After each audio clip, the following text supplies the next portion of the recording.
Hello everyone, welcome to the educational classes.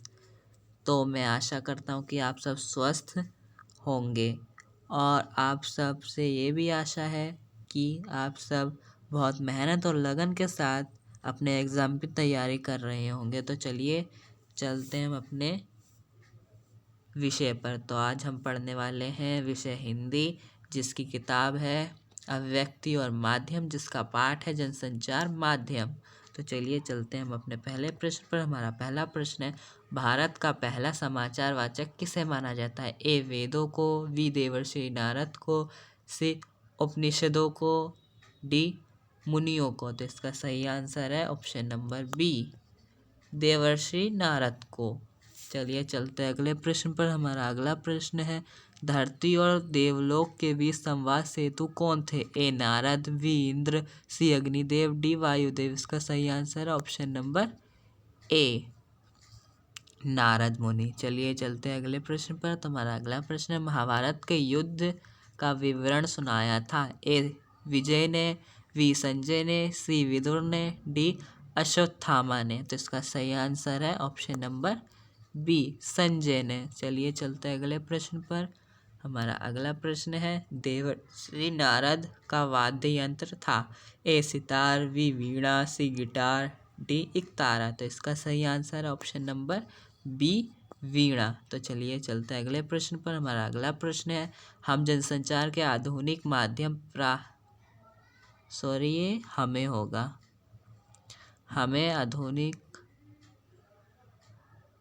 माध्यम प्राप्त हुए हैं?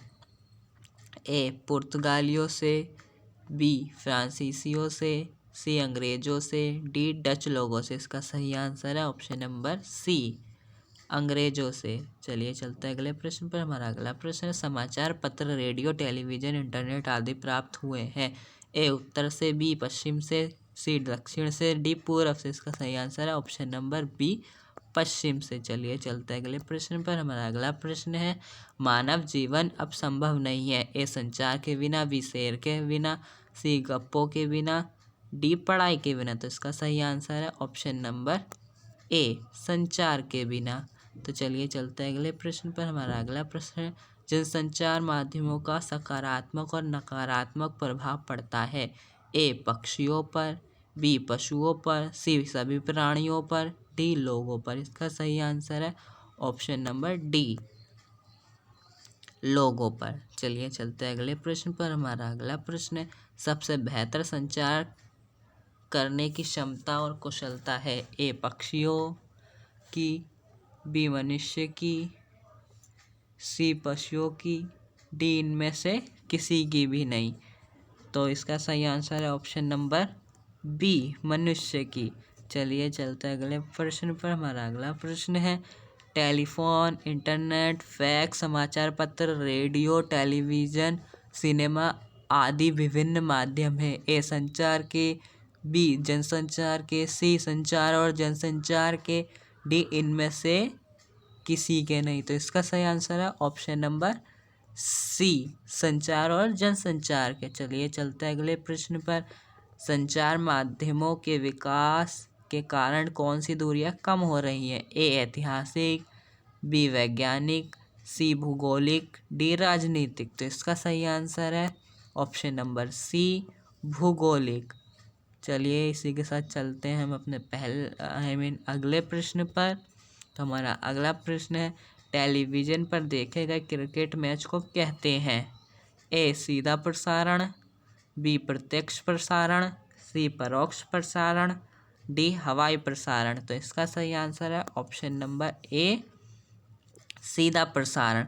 तो चलिए चलते हैं अगले प्रश्न पर। तो हमारा अगला प्रश्न है, आधुनिक जीवन की कल्पना किसके बिना नहीं की जा सकती? ए अच्छे खान पान के, बी आधुनिक वेशभूषा, सी भव्य भवनों के, डी संचार और जनसंचार के। तो इसका सही आंसर है ऑप्शन नंबर डी, संचार और जनसंचार के।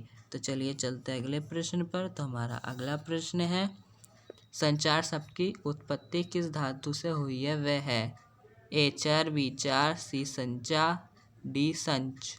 तो इसका सही आंसर है ऑप्शन नंबर बी, 4। चलिए चलते हैं अगले प्रश्न पर। संचार का अर्थ है ए चलना, बी गणना करना, सी समाचार देना, डी समझना। तो इसका सही आंसर है ऑप्शन नंबर ए।